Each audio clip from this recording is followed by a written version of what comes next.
Here's an explanation of substantive law, procedural law, and remedial law, showing how they interrelate and differ within the legal system. Substantive law, procedural law, and remedial law together form the three essential pillars of any functioning legal system, each serving a distinct but interdependent role. Substantive law provides the content of the law by defining the rights, obligations, and prohibitions that govern individuals and institutions.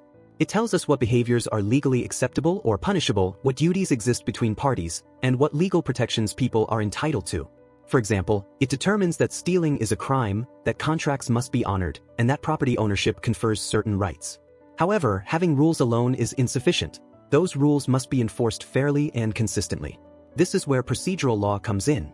Procedural law outlines the processes and methods by which legal cases are initiated, carried out, and resolved. It ensures that there are standardized steps for filing a lawsuit, presenting evidence, conducting trials, and delivering judgments. Without proper procedure, even the most just rules could be applied inconsistently or abused.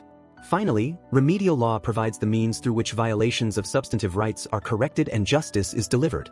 It answers the question of what courts can do in response to a legal wrong, whether it be awarding damages, issuing injunctions, or imposing criminal penalties.